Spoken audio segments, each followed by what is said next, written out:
नमः श्री शंकरानंद गुरुपादाम्बुजन्मने।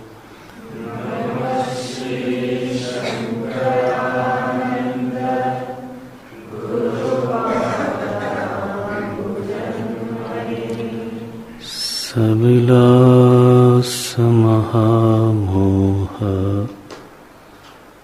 ग्राहग्रासैककर्मणे।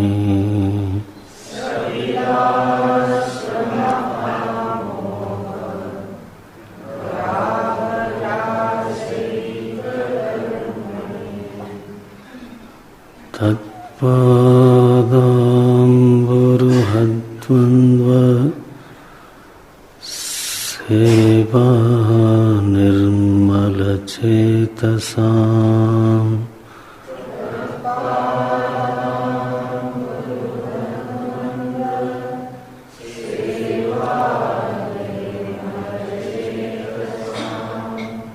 सुखबोधाय तत्त्वस्य विवेकोऽयं विधीयते।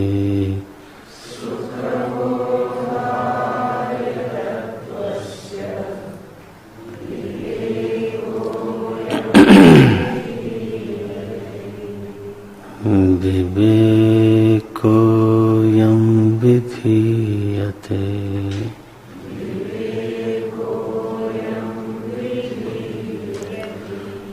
अमुना वासनाजाले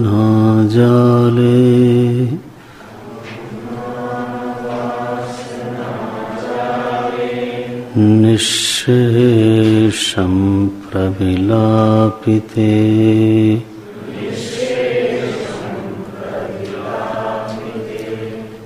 समूलोन्मूलिते पुण्या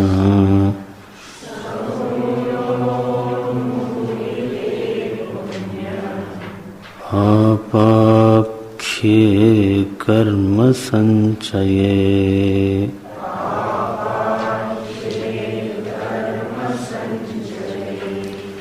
वाक्यमप्रतिबद्धं सत्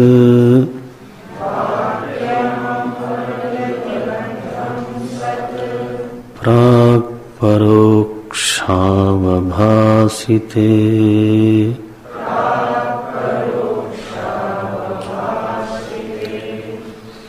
वाक्यमप्रतिबद्धं सत्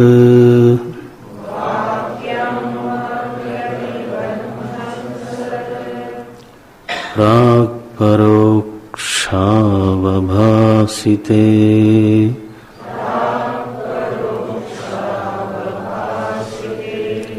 करामलकवत् बोधम्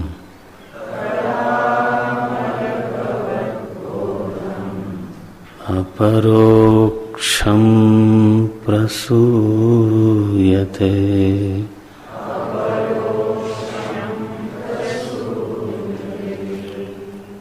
अपरोक्षं प्रसूयते।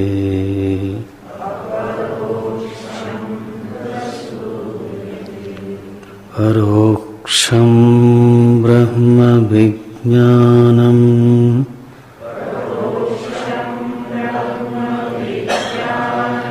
शाब्दं देशिकपूर्वकम्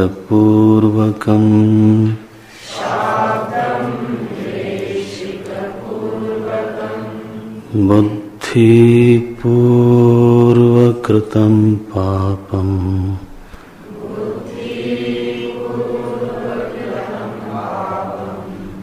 कृत्स्नं दहति वह्निवत्।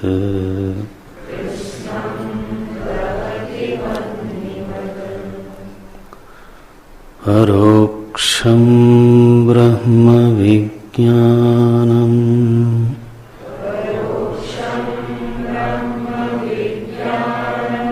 शाब्दं देशिकपूर्वकम्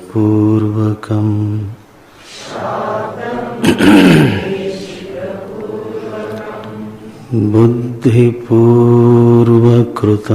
पापम्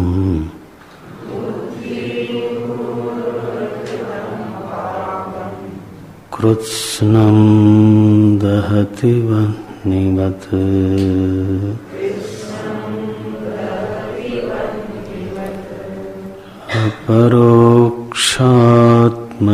अपरोक्षात्मविज्ञानम्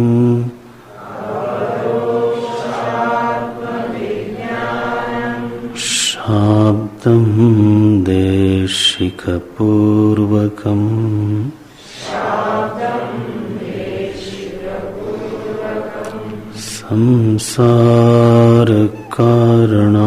संसारकारणज्ञानः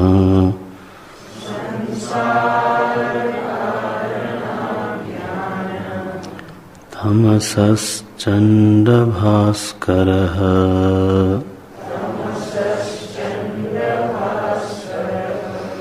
तमसश्चण्डभास्करः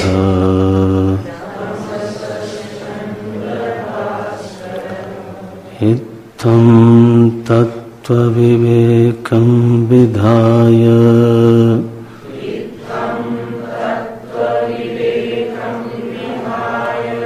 विधिवन्मनः समाधाय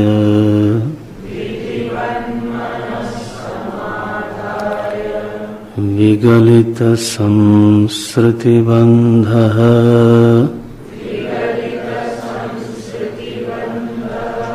प्राप्नोति परं पदं नरं नरो न चिरात्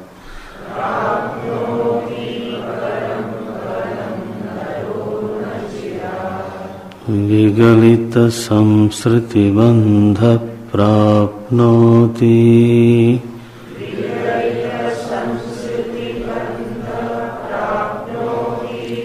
परं पदं नरो न चिरात्।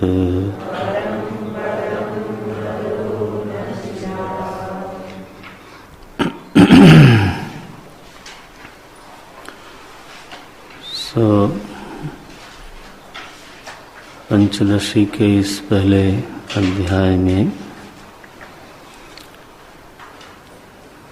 जिसका नाम है तत्व विवेक प्रकरण, इस अध्याय में सबसे पहले संबित तत्व का विवेक किया गया। संबित का अर्थ होता है ज्ञान तत्व, और उसी को दूसरे शब्द में कहा जाता है चेतना, चिति तत्व, चिन्मयता। ज्ञान एक ऐसा पदार्थ है जिसको अस्वीकार कोई नहीं कर सकता।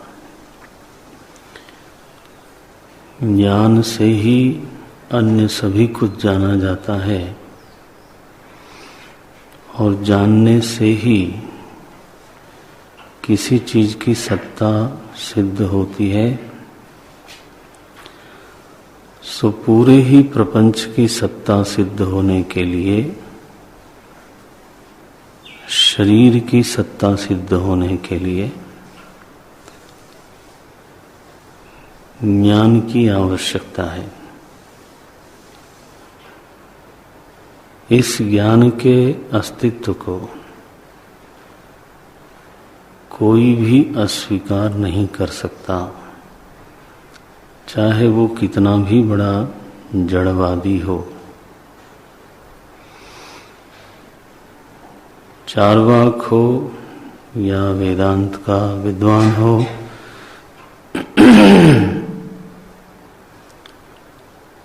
ज्ञानमस्ति एव, ज्ञान तो निश्चित रूप से है। मीमांसा का विषय ये होना चाहिए कि यह जो ज्ञान है सर्वस्वीकृत, सर्वानुभूत, सर्वसिद्ध जो यह ज्ञान पदार्थ है, ये क्या है? ये द्रव्य है, ये गुण है, ये नित्य है, अनित्य है,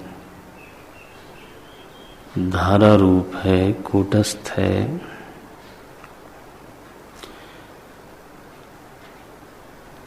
जन्म और विनाश से युक्त है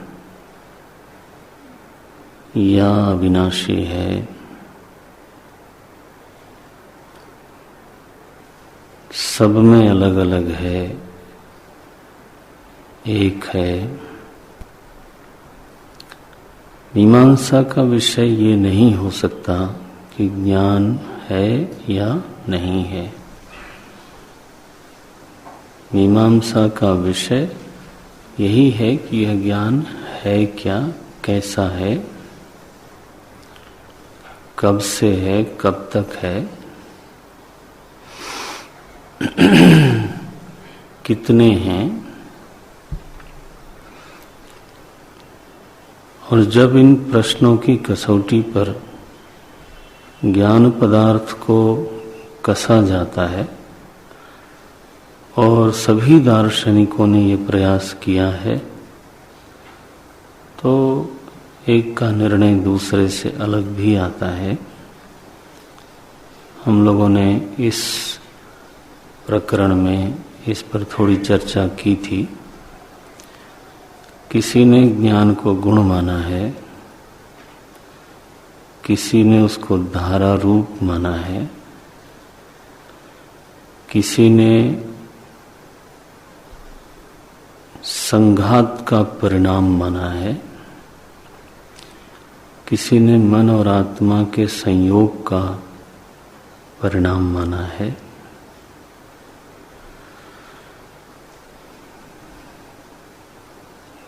और किसी ने उसको नित्य कूटस्थ सत्ता के रूप में स्वीकार किया है। लेकिन वो अनेक है,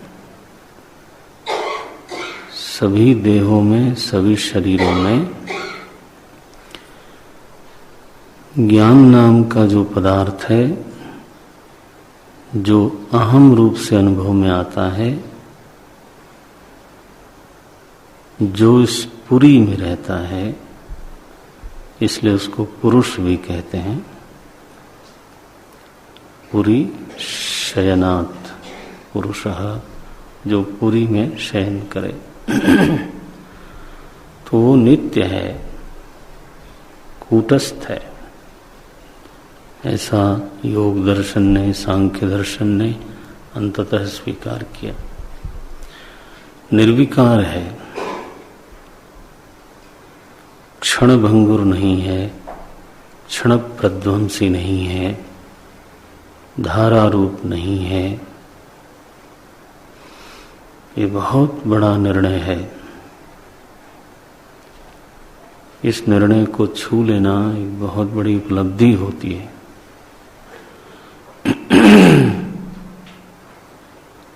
ज्ञान का सबसे स्थूल जो निरूपण हुआ,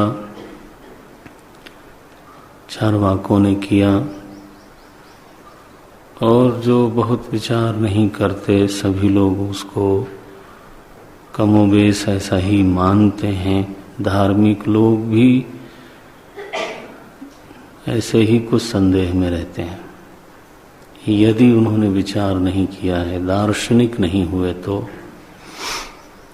क्या बोले, शरीर की एक विशेष संरचना जब तक बनी हुई है तब तक ज्ञान नाम का पदार्थ है, और उस संरचना में यदि कहीं विखंडन हो गया, वह संरचना कहीं बिगड़ गई, तो जैसे शरीर विकीर्ण हो जाता है, नष्ट हो जाता है, वैसे ही ज्ञान का भी लोप हो जाता है। संघात का परिणाम है ज्ञान। कोई वाइटल ऑर्गन्स जो हैं वो अगर अफेक्टेड हो गए तो जो आपको जीवन नाम की चीज़ मालूम पड़ती है, माने जीवन कहो, ज्ञान कहो, चेतना कहो, अहम कहो, ये सब वास्तव में तो एक ही वस्तु के नाम हैं। ज्ञान न हो जीवन हो, है? ये बात कही नहीं जा सकती। ज्ञान हो और अहम का बोध न होए, है ना, ज्ञान की अनुभूति अहम रूप से ही होती है। सो चेतना, संवित, ज्ञान, अहम अथवा जीवन तो बोले ये सब है। कब तक है? जब तक आपका शरीर स्वस्थ है, मेडिकली आप स्वस्थ हो, बस तब तक है। और जैसे ही शरीर में कोई विकार होने लगा तो ज्ञान का लोप देखा जाता है।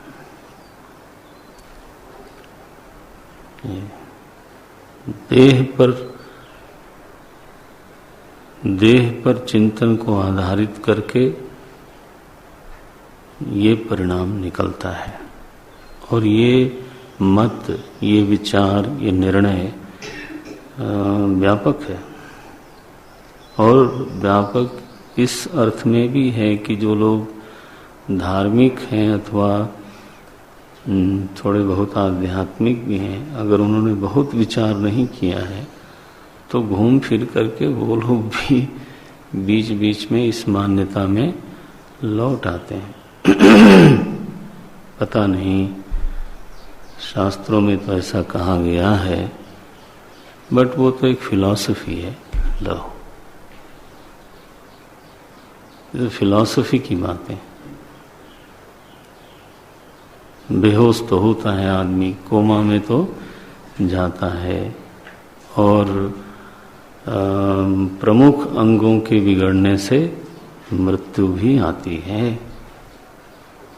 ये बहुत, तो इसलिए इस बात को स्वीकार करना कि देहांतर पर भी ज्ञान होता है, और वही ज्ञान जो इस देह में बना हुआ था,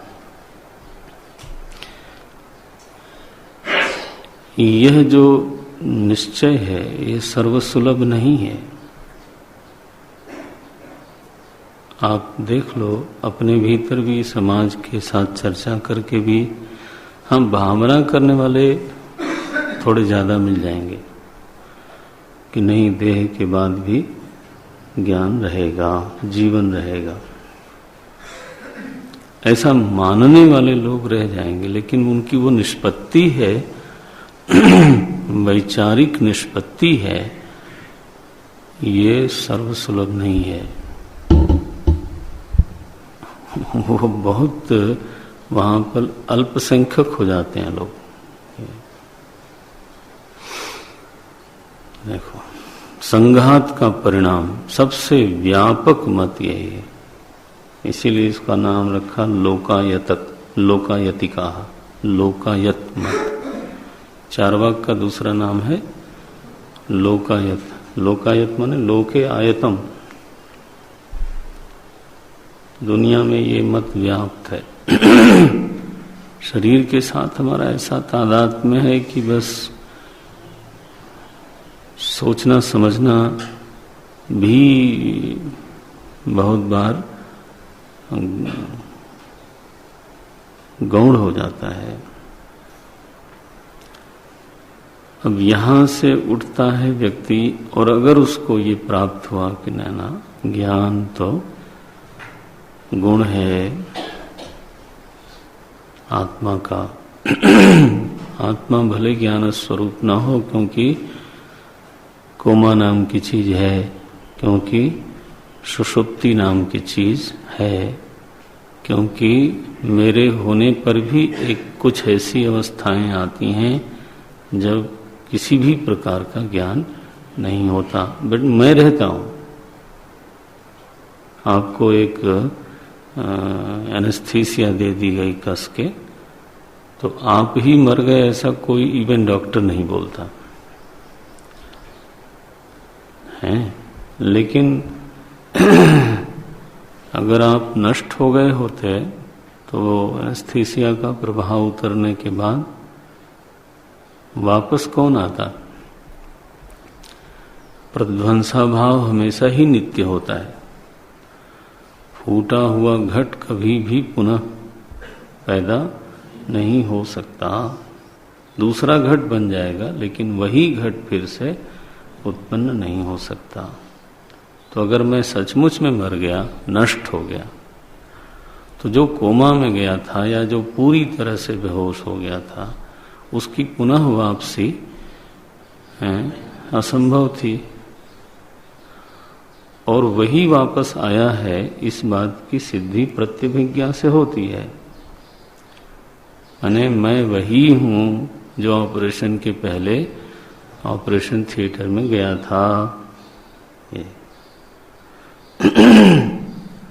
तो अगर बीच में वो समाप्त हो गया होता तो पूर्व का अपर के साथ संयोग नहीं हो सकता था। सुषुप्ति के पूर्व में जो सोने चला था वही अब जगा है। बीच में ज्ञान का पूरा अभाव होने पर भी मैं तो था, ज्ञान नहीं था। ये निर्णय हुआ, मैं तो था। सो आत्मा को अब जैसे कोमा है, बेहोशी है, सुषुप्ति है, ये तीन ऐसी दशाएं जीवन में हमारे आती रहती हैं।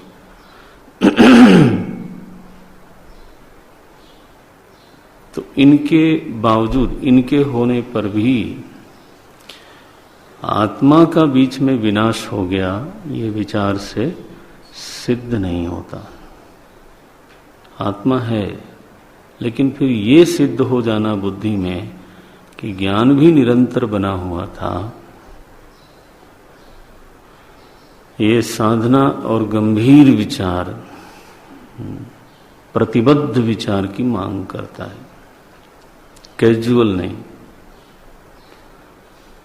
और एक बार इस निर्णय पर कोई पहुंच गया कि इवन सुषुप्ति में संबित बनी हुई थी, है ना, वह भी अनुभव की दशा है, कोमा अनुभव की दशा है। देखो ये सब लोग मान नहीं सकते। तो इसको बोलते हैं वैचारिक साधना, कि जब हम इन निष्पत्तियों को स्वयं स्पर्श करें। ये चीजें हमारे सामने हैं, विचार भी हैं, दशाएं भी हैं, और दूसरे के किए हुए निर्णय भी हैं। लेकिन वो फिर हमारे निर्णय है क्या? ये हमारी बुद्धि भी वही निष्पत्ति प्रकट करती है क्या? तो साधना चाहिए।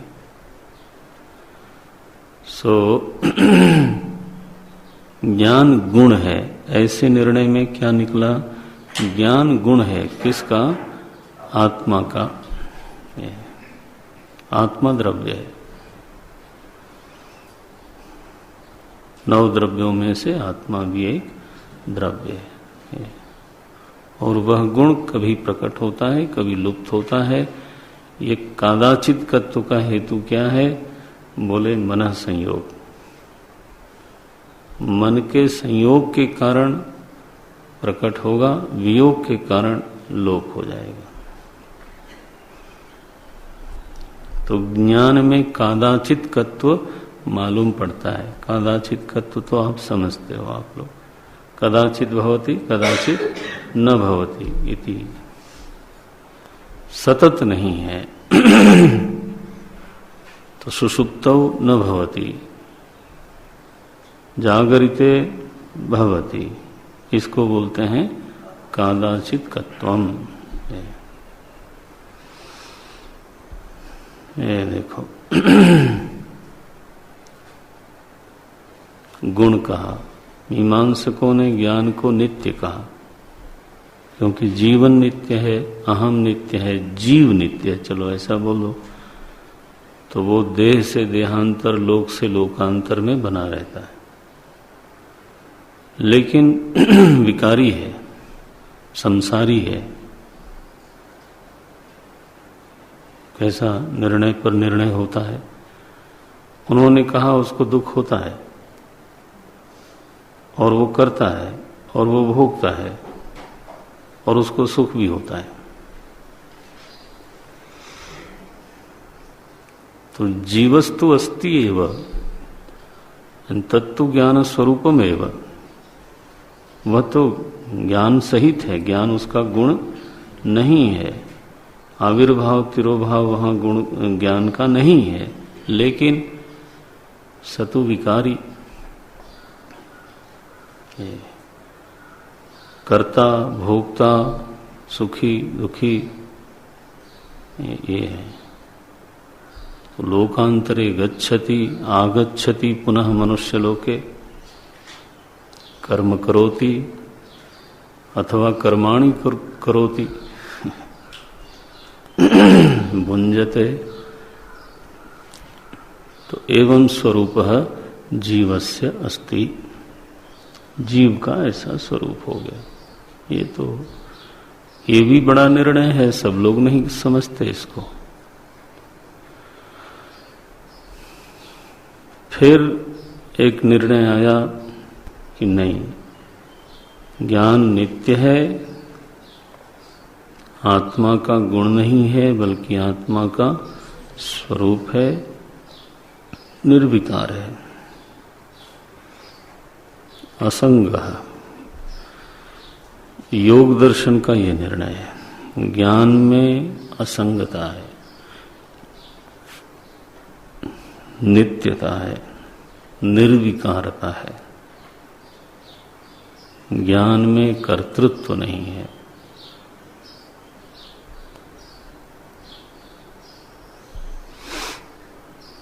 कभी भोक्तृत्व को कहीं से स्वीकार कर लेते हैं, ये बहुत मुश्किल है। सांख्य दर्शन और योग दर्शन दोनों में ही ये कुछ अजीब सी स्थिति है कि भोक्तृत्व को स्वीकार कर लेते हैं। वो कैसे हुआ वो समझ में आता नहीं। गीता जी में भी इस तरह का शब्द लिखा है, लेकिन उसको पूरा पढ़ना चाहिए।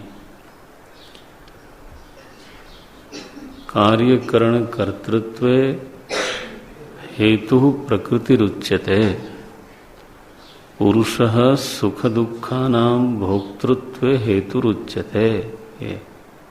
पुरुषः भोक्तृत्व हेतुरुच्यते, ये लिखा गीता जी में लिखा। इतना कोई पढ़ेगा तो वो बिल्कुल सही है कि प्रकृति में कर्तृत्व है, पुरुष में भोक्तृत्व है। ऐसा निर्णय है। प्रकृति में करणत्व भी है, कर्तृत्व भी है, कार्य करण कर्तृत्व है, और प्रकृति में कार्यत्व भी है।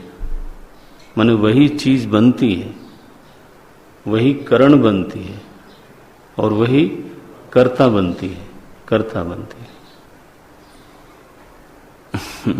ऐसा भगवान ने अपने मुंह से बोला, सही है वो तो। कार्य करण कर्तृत्व हेतु प्रकृतिरुच्यते, पुरुषः सुख दुखानां भोक्तृत्व हेतुरुच्यते। तो सांख्य के लोग इस बात का उद्धरण करते हैं कि देखो स्वयं भगवत गीता में कहा गया कि पुरुष भोक्तृत्व में हेतु है।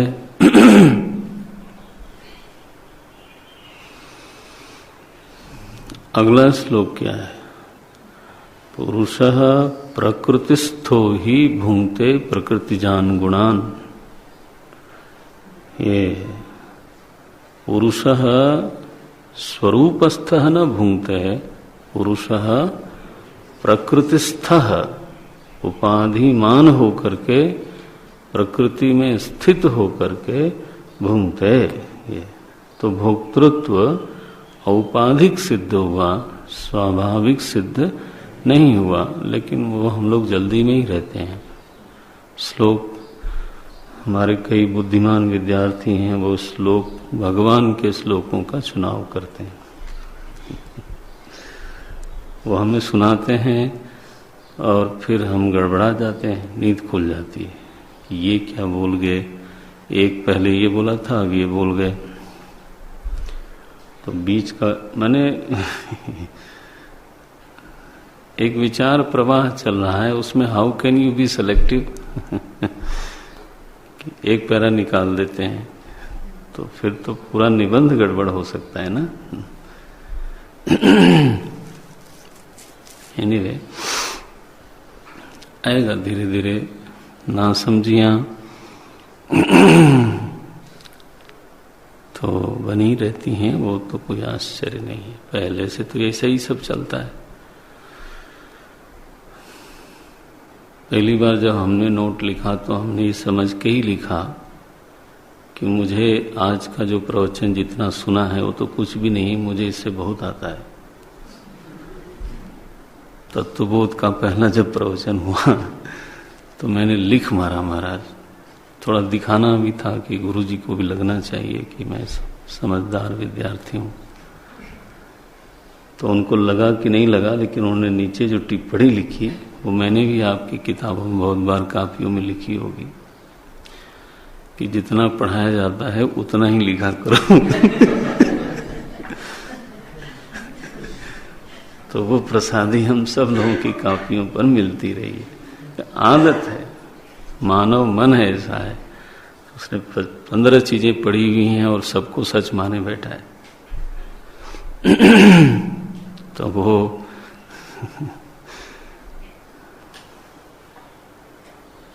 वैचारिक अनुशासन धीरे धीरे आता है। बहरहाल तो ये निर्विकारता ज्ञान की, चेतना की, वो अद्भुत निर्णय है। लेकिन वहां एक तो भोक्तृत्व को मान लिया गया और ज्ञान में अनेकता स्वीकार की गई। सारे पुरुष अलग अलग हैं।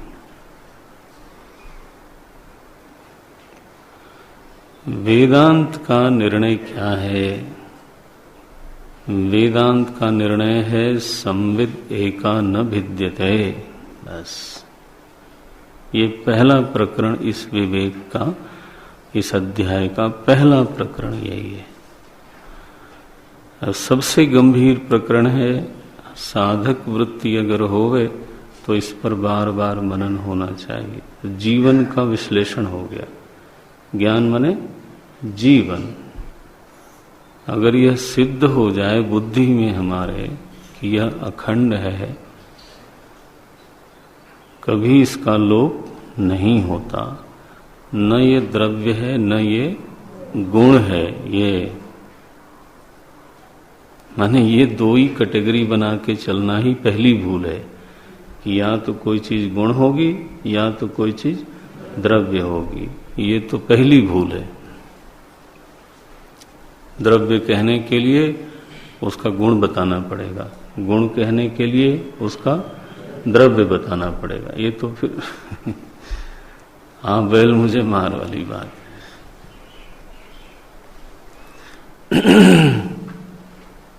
तो चिति रूप है, संविद रूप है, और वह संविद, वह ज्ञान परम प्रेमास्पद है।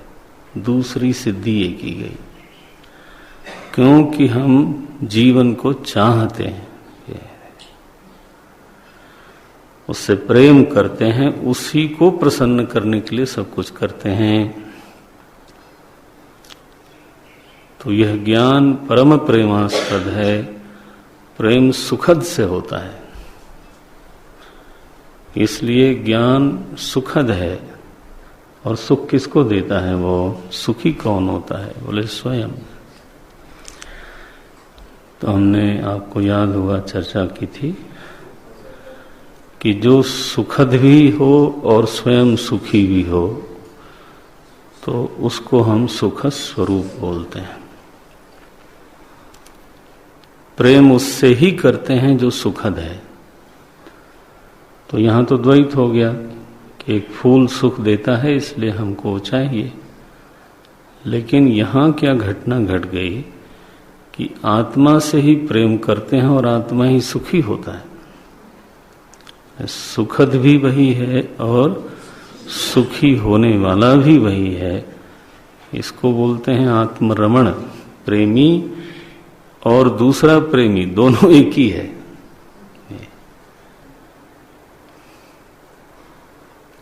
क्या शब्द बोला था? आप पे रस या आप रस, ये आप पे रमणहार, ये सो परम प्रेमास्पद है, आनंद स्वरूप है। ये सिद्ध हुआ मने हमको मदद दी उन्होंने, वो सिद्ध हमको करना है भीतर। अब एक प्रश्न उठाया और उसी प्रश्न में ये ग्रंथ का विस्तार हुआ। प्रश्न क्या उठाया कि अज्ञात वस्तु से प्रेम नहीं हो सकता। तो अगर आत्मा से हम प्रेम करते हैं इसका मतलब है वो ज्ञात है। अभाने न परम प्रेम।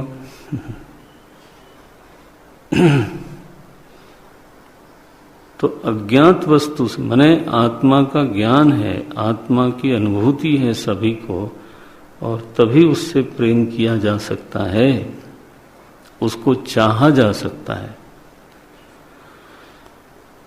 और प्रश्न ये है कि अगर भान हो रहा है आत्मा का तो फिर विषय की आकांक्षा क्यों? जब सुखद स्वरूप आपके हाथ में है तो फिर आप इधर उधर कैसे? भाने न विषय स्पृहा। Beautiful question has been put here.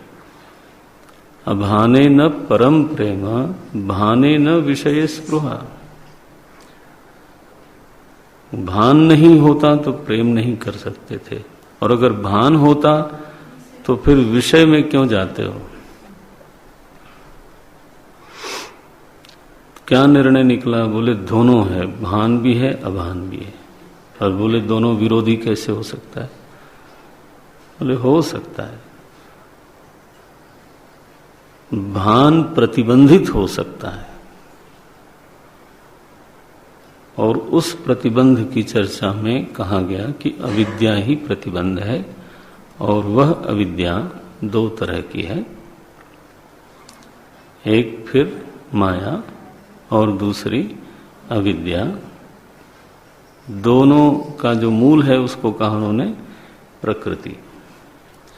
प्रकृति दो तरह की है, दो विभाग हैं उसके, एक को माया बोलते हैं, एक को अविद्या बोलते हैं। अविद्या के प्रतिबंध से भान अभान की स्थिति बनी हुई है। और माया का क्या काम हुआ?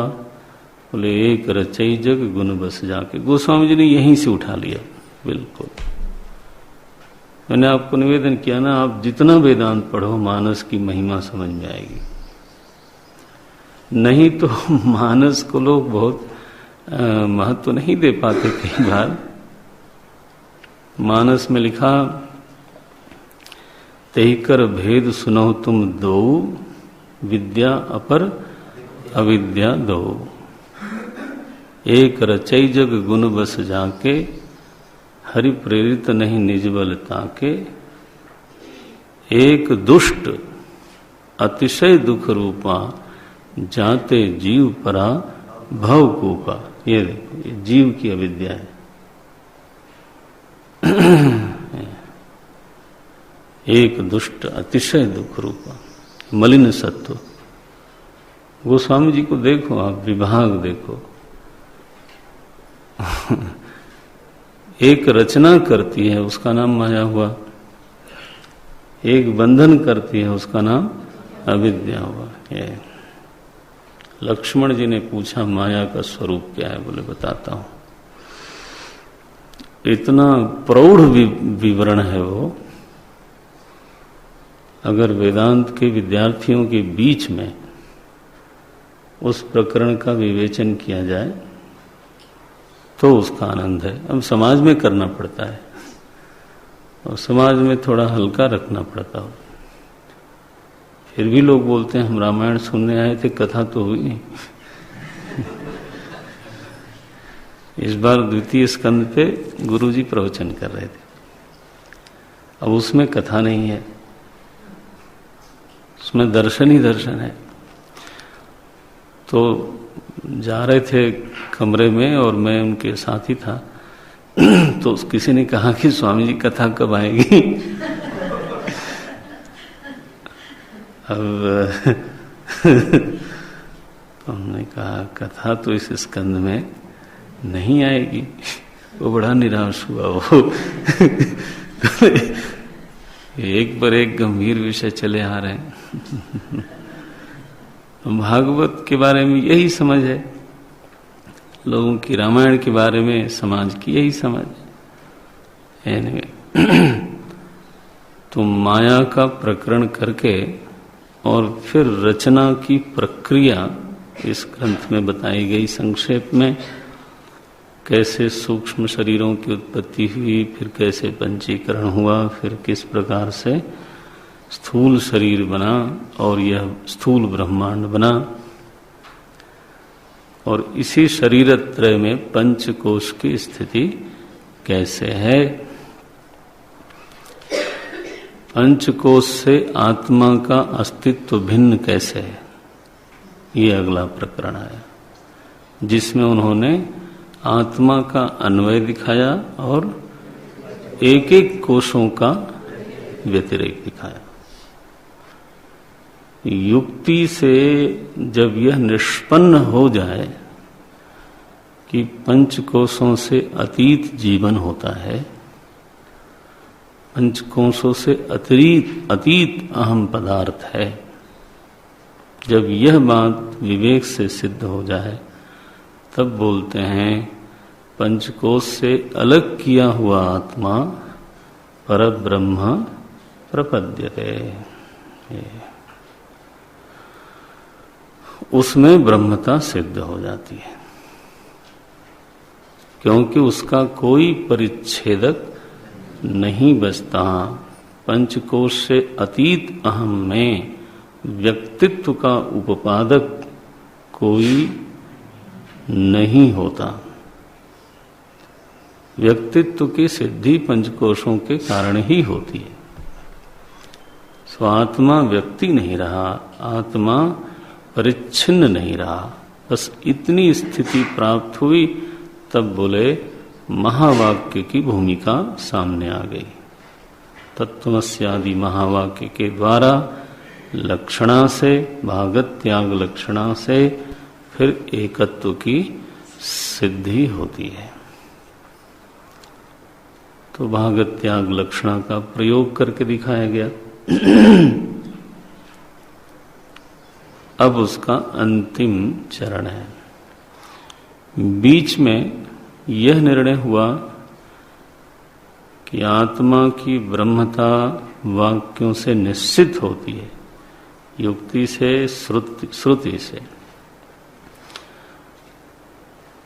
यह तो हुआ श्रवण, और युक्ति से संभावित होती है, यह हुआ मनन।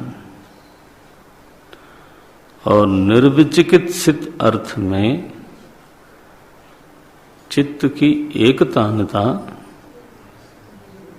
ये निधिध्यासन हुआ। उस निधिध्यासन में ध्यान और निर्विकल्प समाधि दोनों का वर्णन किया गया। मैं निर्विकल्प समाधि का स्वरूप क्या है इसका बहुत सुंदर विवेचन है, आपने पढ़ा। ये सिद्ध किया गया कि वहां पर वृत्ति का प्रवाह बना रहता है, ध्येय का भान है, लेकिन वृत्ति का प्रवाह वहां पर बिल्कुल बना हुआ है। सो निधिध्यासन का परिपाक हो जाने पर फिर से महावाक्य का अवतरण कराया है। बोले महावाक्य तो श्रवण के समय ही हो गया, वो हुआ, अब वो प्रकरण आता है। श्रवण के समय जो महावाक्य आया उसने परोक्ष ज्ञान कराया, प्रतिबंध बच गया था, अब क्या बोलते हैं? 62वां श्लोक है, वाक्यम अप्रतिबद्धम सत। जो वाक्य प्रतिबंध रहित हो गया, वाक्यम अप्रतिबद्धम सत प्राक परोक्षावभासिते, पहले उसने परोक्ष बोध कराया था। अब जब मनन निदिध्यासन से प्रतिबंधों की निवृत्ति हो गई, ये प्रतिबंध क्या थे? संशय और फिर विपर्य। ये मनन से संशय प्रतिबंध की निवृत्ति हुई और निदिध्यासन से विपर्य प्रतिबंध की निवृत्ति हुई। इन दोनों ही प्रतिबंधों की जब निवृत्ति हो गई तो फिर महावाक्य प्रतिबंध शून्य होकर के उसी परोक्ष ज्ञान को अपरोक्ष ज्ञान में बदलता है। अरे बोले, ये तो ये था, करामलकवत बोधम अपरोक्षम प्रसूयते। हथेली में रखे हुए आंवले की तरह बोध जो है वो प्रकट होता है। दोनों का फल है। परोक्ष ज्ञान बिल्कुल फलहीन है, ऐसा बिल्कुल नहीं है। बहुत सुंदर लिखा, परोक्षम ब्रह्म विज्ञानम। एक दिन कोई पूछ रहा था, मैंने कहा अभी आने ही वाला है तो मैं क्या उत्तर दूं। ज्ञान विज्ञान में क्या अंतर है? ऐसा माने बच्चे लोग पूछते रहते हैं, कोई कोई बात पूछते हैं। अच्छा है, मनन करें, पूछने की आदत डालें। परिप्रश्नेन सेवया होता है, केवल सेवया नहीं होता। प्रश्न न होवे तो बोध नहीं हो सकता, पुण्य हो जाए भले। और प्रणिपात और सेवा न हो, केवल प्रश्न हो तो नातिवादी भवति विद्वान। विद्वान वहां वाद विवाद में फंसता नहीं, बोले तुम खुश रहो। हम लोग कई बार जो है समझते हैं कि हमारा प्रश्न पूछने का हर समय अधिकार है। बस में चढ़ो, जहां गिरुआ वस्त्र देखा, बोले महाराज एक प्रश्न है। अरे प्रश्न का भी एक संविधान है। जो प्रौढ़ विद्वान है वो आप प्रश्न पूछ लो, उत्तर क्यों देंगे? वो कहेंगे भाई अधिक से अधिक आप क्या समझ लोगे कि इनको नहीं आता है, खुश रहो। नातिवादी भवति विद्वान, भाष्यकार ने लिख दिया। प्रश्न पूछने का अधिकार सबको बनता नहीं। तद्विधि प्रणिपातेन परिप्रश्नेन से संविधान है उसका।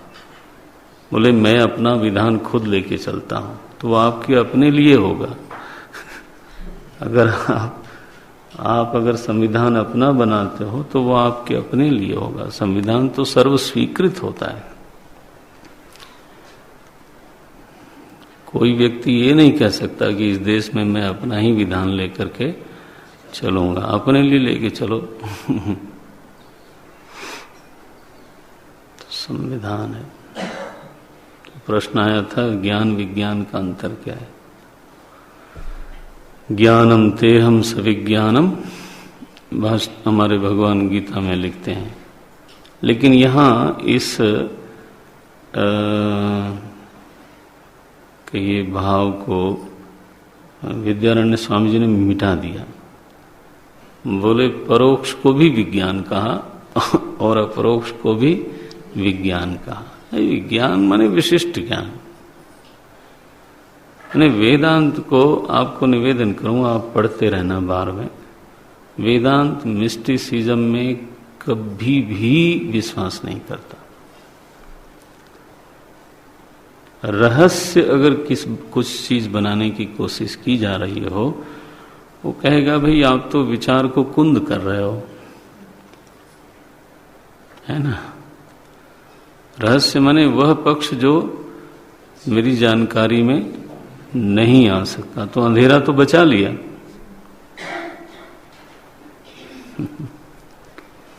ये रहस्य बात तो अंधेरे को बचाने की बात है।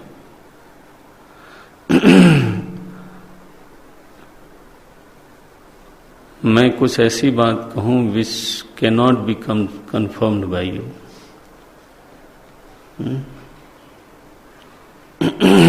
मैं इस समय हाथी देख रहा हूं, नौ इसी हॉल में देख रहा हूं। नौ आप या तो विश्वास करो कि देखो कितने बड़े महात्मा हैं, कि उनको जो है ऐसी ऐसी चीजें दिखती हैं, प्रत्यक्ष दिखती हैं। एक ग्रुप निकल आएगा जो इस बात पर विश्वास करेगा, या फिर अविश्वास करो। You can not confirm this statement, that is called mysticism. और क्या है?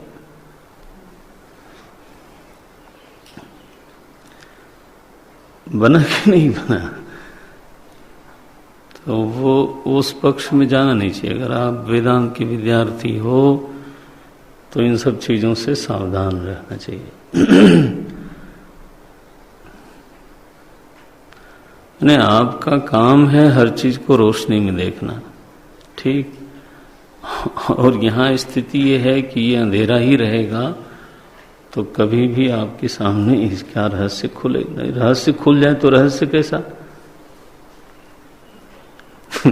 अगर रहस्य खुल जाए तो फिर तो रहस्य नाम की कोई चीज बची नहीं। नारायण बोले देव दर्शन आप मानते हो कि नहीं? बिल्कुल मानते हैं। उसका एक विज्ञान है, and it can be confirmed if you follow the process. वो हमारे लिए रहस्यवाद नहीं है, ना ना। महर्षि पतंजलि ने एक पूरा पाद लिख दिया, विभूति पाद, प्रक्रिया बता दी है। सी अगर आप इसको मिस्टिसिज्म कहते हो तब तो विचित्र बात है। तब तो मोबाइल लेके मैं बात करता हूं मानो अमेरिका में,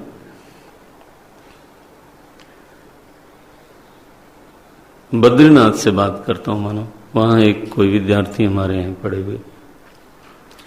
अब I don't know how it is happening, तो ये हमारे लिए क्या है?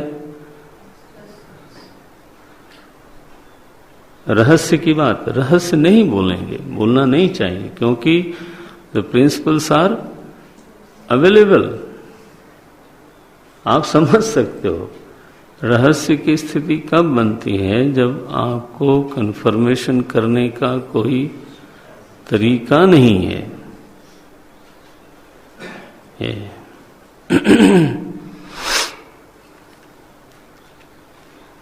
विज्ञान की हजार चीजें हम लोग आजकल उपयोग में लाते हैं, बट उसके प्रिंसिपल्स हैं हम नहीं जानते, वो आपका अज्ञान है।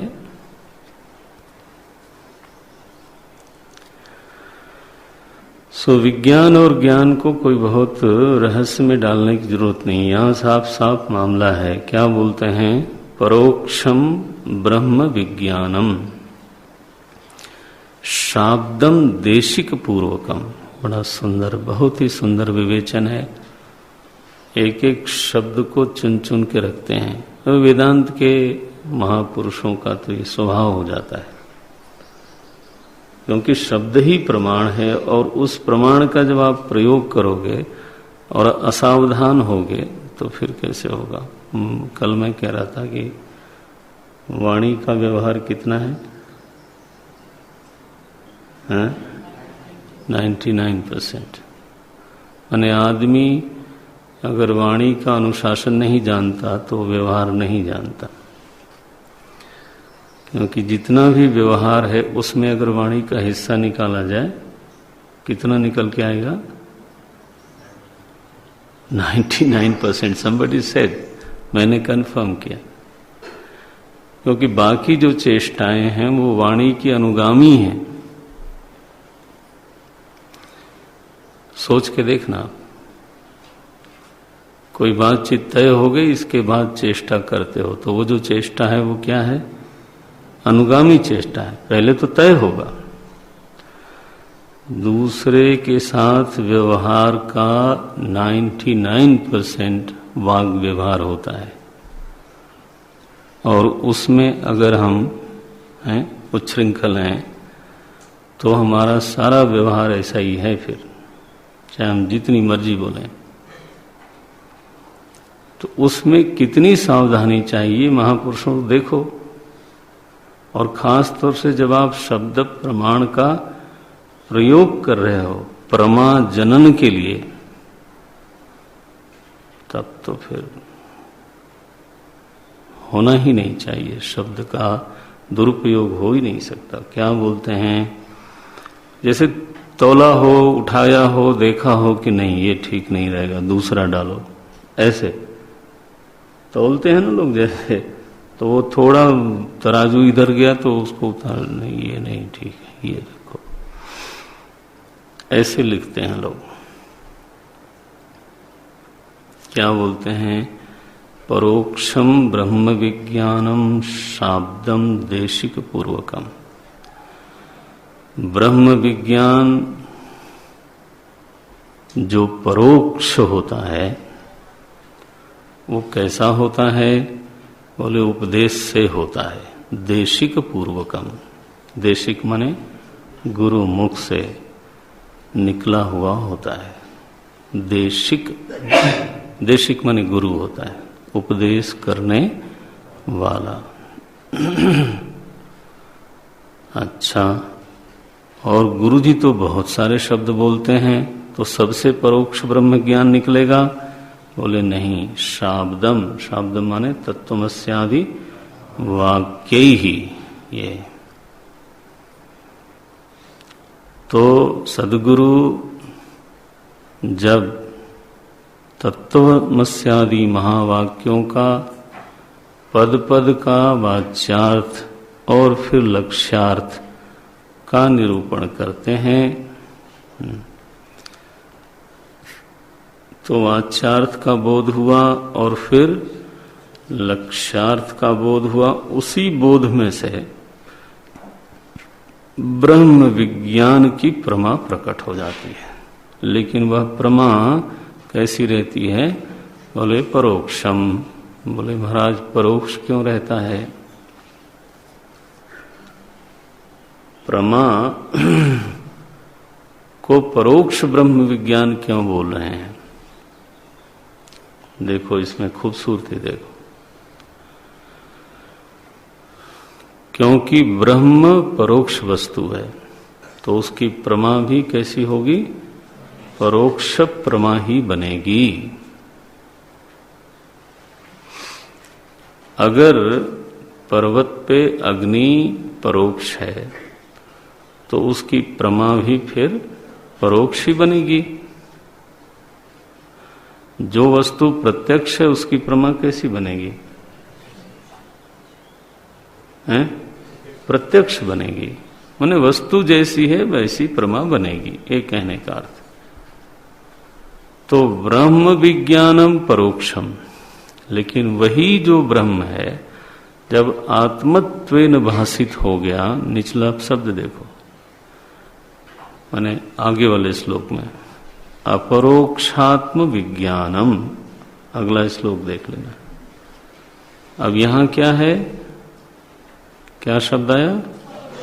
अपरोक्ष। हाँ, उस शब्द पे ध्यान दो, यहां ब्रह्म शब्द नहीं लिखा। अपरोक्ष आत्मविज्ञानम, और वहां क्या लिखा? परोक्ष। ये है सावधानी। ये है ब्रह्म का विज्ञान। विज्ञान शब्द इसलिए कि संशय नहीं है उसमें, विशिष्ट ज्ञान तो है ही है। निष्पत्ति निकल आई कि नहीं नहीं, ब्रह्म सत्ता ऐसी ही है और अन्यथा नहीं हो सकती। ये तो ब्रह्म विज्ञान उपदेश से महावाक्यों के द्वारा होता है और उसकी प्रमा परोक्ष बनी रहती है, क्योंकि उस प्रमा का विषय परोक्ष है कि एक ऐसा ब्रह्म निश्चित रूप से है जो इस जगत का कारण है, जो मायोपाधिक है, जो सच्चित आनंद है, ये सर्वरूप है, निर्विकार है। कौन है? बोले ऐसी एक सत्ता निश्चित रूप से है। अब एक ऐसी सत्ता है जब ऐसा बोलते हैं तो यह परोक्षता बन गई। एक ऐसी कोई सत्ता अवश्य होनी ही चाहिए। आप चित्त को इनकार नहीं कर सकते, आनंद को अस्वीकार नहीं कर सकते। सत्ता को कैसे अस्वीकार करोगे? जगत कार्य रूप है, इसको अस्वीकार कर नहीं सकते, तो कारण तो होना ही चाहिए। माने मंथन से, वाक्यों के मंथन से, उपदेश से एक अविचल निष्पत्ति प्राप्त हुई कि एवं भूतः ब्रह्म सत्ता अस्त्येव। इस प्रकार की ब्रह्म सत्ता तो निश्चित रूप से होनी ही चाहिए, है ही। हाँ, ऐसा जब ब्रह्म विज्ञान हुआ जिसमें थोड़ी परोक्षता बनी हुई है, उससे क्या हुआ? लाभ क्या, फल क्या है उससे? वो बोलते हैं बुद्धि पूर्व कृतम पापम कृष्णम दहति भन्निवत्। परोक्ष ज्ञान का फल बताए। बुद्धि पूर्व कृतम पापम, तो आप साधारण अर्थ में ऐसा समझो कि जो मानसिक पाप हैं, और फिर एक और अर्थ निकलता है कि माने जानबूझ करके बुद्धि पूर्वक, ज्ञान पूर्वकम, टीका करने ऐसा लिखा, ज्ञान पूर्वकम पापम, जो अपराध हुए, जो मन में विकार हुए, जो चित्त में एक लगी हुई चीज है कि महगम साधुना करवम कि महम पापम करवमिति, है ना, मैंने अच्छा क्यों नहीं किया, बुरा क्यों किया, इत्यादि इत्यादि इत्यादि। बोले दहती। परोक्ष ज्ञान उन सारे कर्मों के प्रभावों को जला देती है। वो जो इस प्रकार के कर्म हैं, मानसिक हों या ज्ञान पूर्वक भी कर दिए गए हों, उनके प्रभावों से अब साधक दबता नहीं है। वह्निवत् दहति।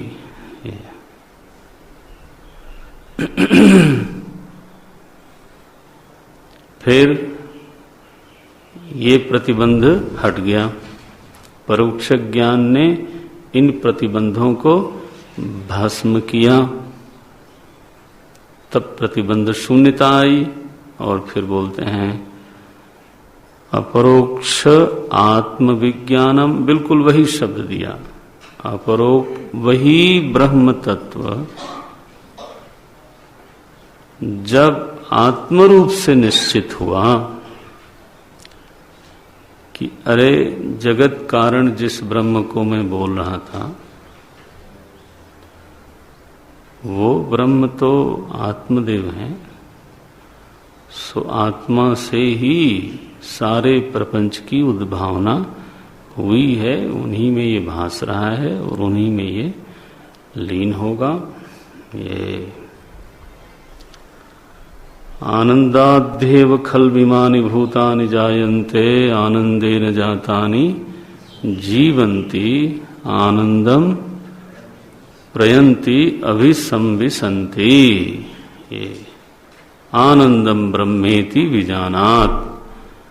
जैसे ये श्रुतियां हैं, जब यह बात समझ में आई कि आत्मा ही वो सत्ता है जिसको हमने कल तक ब्रह्म नाम से पहचाना था, ये तो आत्मा तो परोक्ष है नहीं, तो क्या बोलेंगे फिर उसको? अपरोक्ष। तो अपरोक्ष ज्ञान का मतलब ज्ञान अपरोक्ष नहीं होता, ज्ञान का विषय परोक्ष हो सकता है या अपरोक्ष हो सकता है। ये गांठ खुल जानी चाहिए यहां। ज्ञान का विषय परोक्ष है तो परोक्ष ज्ञान, अपरोक्ष है तो अपरोक्ष ज्ञान, बस। ब्रह्म परोक्ष, आत्मा अपरोक्ष। बोलते हैं ऐसा जब अपरोक्ष ज्ञान होता है तो बोले संसार कारण अज्ञान तमसः, ये संसरण का कारण जो अज्ञान तमस है, घोर अंधकार रूपी अज्ञान है, अज्ञान रूपी अंधकार है, उसके लिए यह अपरोक्ष ज्ञान चंड भास्कर, जैसे मध्याह्न का सूर्य तमस का दलन करता है, अंधेरे का उन्मूलन कर देता है, उस तरह से अपरोक्ष ज्ञान इस अज्ञान रूपी अंधेरे का दलन करता है। तो अपरोक्ष ज्ञान से अज्ञान की संपूर्ण निवृत्ति है, परोक्ष ज्ञान से कर्म की निवृत्ति है। देखो अज्ञान की निवृत्ति तो नहीं बताई, क्या बताया? कर्म की निवृत्ति। देखो शास्त्रीय सत्य हैं ये, आनुमानिक नहीं है। अनुमान करने से शायद ये बात बनेगी नहीं, आएगी नहीं। बुद्धि पूर्व कृतम पापम कृत्स्नम, कृष्ण माने समग्र, बुद्धि पूर्व कृतम पापम कृत्स्नम दहति वह्निवत्। गोस्वामी जी इसको बोलते हैं सन्मुख हो ही जीव मोहि जबहि। देखो मिलाओ, सन्मुख हो ही जीव मोहि जबहि, जन्म कोटि अघ नाशहि तबहि। जीव जब, अब देखो परोक्ष ज्ञान से मिलाएं तो कैसा बनेगा कि परोक्ष ज्ञान जीव को ब्रह्मोन्मुखी कर देता है। अरे भाई सत्ता सिद्ध हुई तभी तो उन्मुख होंगे, हैं? जब सत्ता का स्वरूप निश्चित नहीं हुआ बुद्धि में, वो सिद्ध ही नहीं होती है, तो उन्मुख क्या होगे?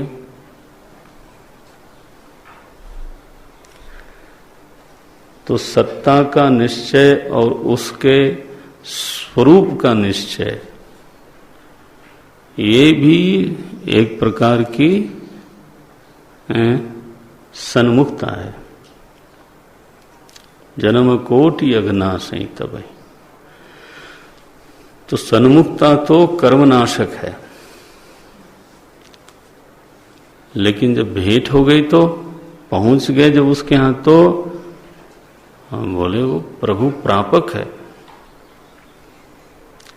जानती जानत तुम्हें ही हो जाए, ये वो केवल कर्मनाशक नहीं हो सकती। ये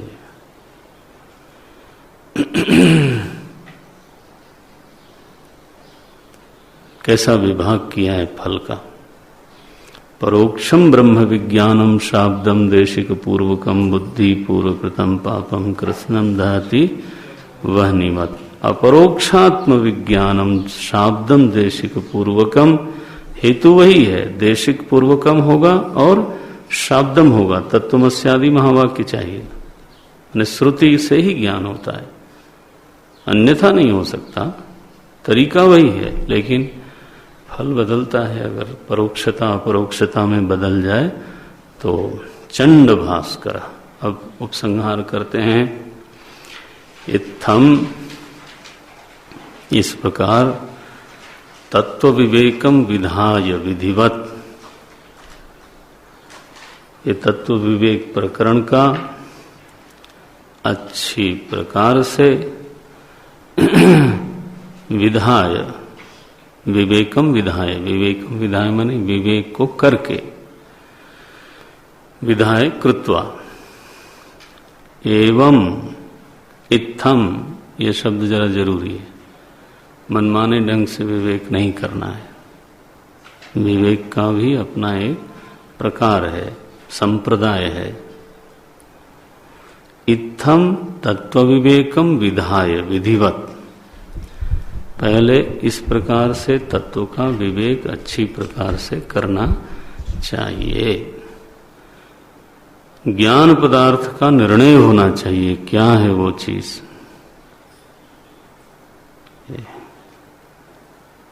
महावाक्यों के वाच्यार्थ का निर्णय होना चाहिए, वो लक्ष्यार्थ का निर्णय होना चाहिए, पंच को समझ में आने चाहिए। उससे अतीत कैसे हो सकता है अहम, ये विधिवत विधाय कृत्वा,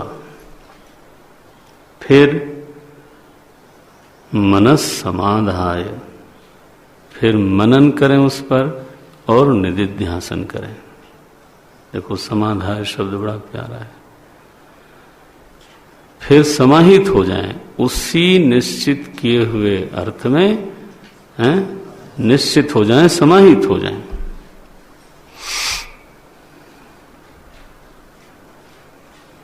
इत्थम तत्व विवेकम विधाय विधिवत मनस समाधाय, क्या होगा उसका फल। विगलित संसृति बंध, संसार बंध गल जाएगा। प्राप्नोति परम पदम, बंधन तो गल गया, फिर मिला क्या, बोले प्राप्नोति परम पदम नरो न चिरात। यह जो नर है ये बहुत देर नहीं लगती उसको, न चिरात। देर जो है वो इस बात में है कि विवेक की सामर्थ्य नहीं है शायद, मनन की सामर्थ्य नहीं है शायद, विधिवत नहीं हो पा रहा है। विधिवत का अर्थ बताया है श्रुति में, समित पाणि ही श्रोत्रियम ब्रह्मनिष्ठम, विधिवत उपसन्ना। विधिवत का मतलब है एक प्रगाढ़ श्रद्धा के साथ किसी श्रोत्रिय ब्रह्मनिष्ठ महापुरुष की शरण प्राप्त हो और हृदय में उसके प्रति देव बुद्धि हो, है ना, ऐसा ईश्वर भाव हो। यस्य देवे पराभक्ति यथा देवे तथा गुरु, यस, ऐसी हो। कहो दोस्त चलो जरा वेदांत सुनाओ, तो वो वेदांत का बौद्धिक व्यायाम होता है या बौद्धिक मनोरंजन कह लीजिए। इसलिए वो शब्द डाला है, चुन करके डाला, क्या, विधिवत।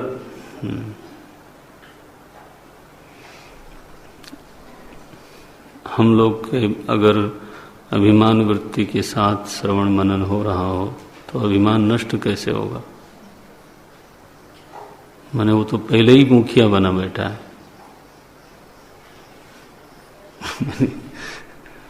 हो मुखिया जी पहले बैठे हुए हैं और फिर श्रवण होगा तो उस श्रवण से मुखिया जी और थोड़े से क्या पुष्ट हो जाएंगे कि अब तक तो मैं इतना जानता था, अब ये भी जानता हूं। तो होता है, हम सब लोगों से होता रहता है सब। माने वेदांत से अभिमान बढ़ जाए ये नहीं होता क्या, ये होता है।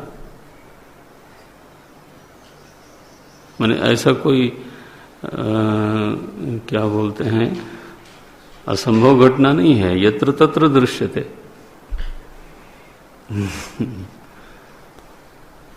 स्वाभिमान श्रवण नहीं, श्रद्धावान लभते ज्ञानम, इसलिए विधिवत कहा है यहाँ पर।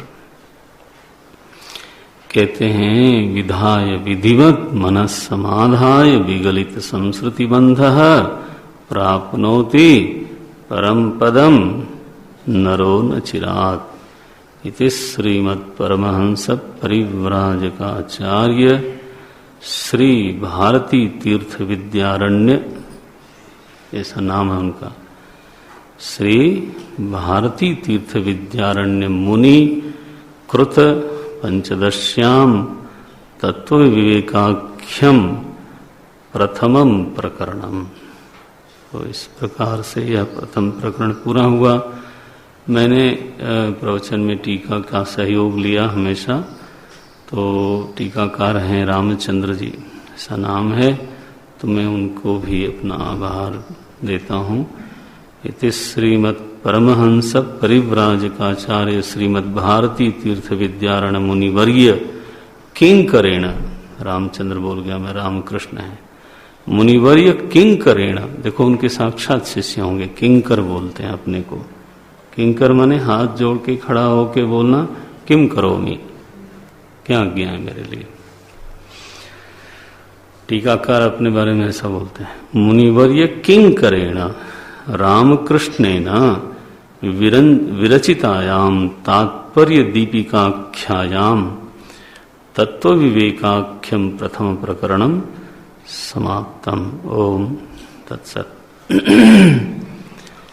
तो पूरा होता है इस तरह से। संभव हो तो एक निबंध लिखना चाहिए हर ग्रंथ के बाद। निबंध का मतलब है एक आलेख करें आरंभ से लेकर के समाप्ति तक, तो चित्त में निरूपित सारे विषयों का एक ही बार स्मरण हो सकता है। और चूंकि वो आपको स्वयं ही जांचना है, इसलिए जितना आप बढ़िया से बढ़िया लिख सकते हैं लिखिए। आपकी मेधा, ग्रंथ का रेफरेंस लेके लिखिए। दिखाने की जरूरत नहीं, आपको स्वयं ही मनन होगा और कदाचित पढ़ेंगे तो अच्छा लगेगा। ओम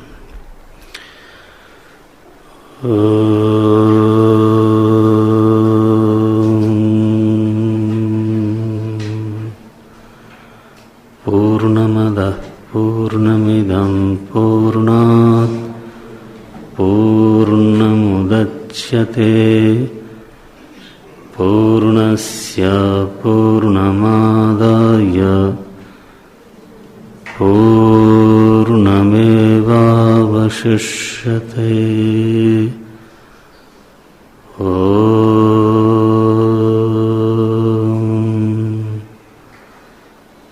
शांति शांति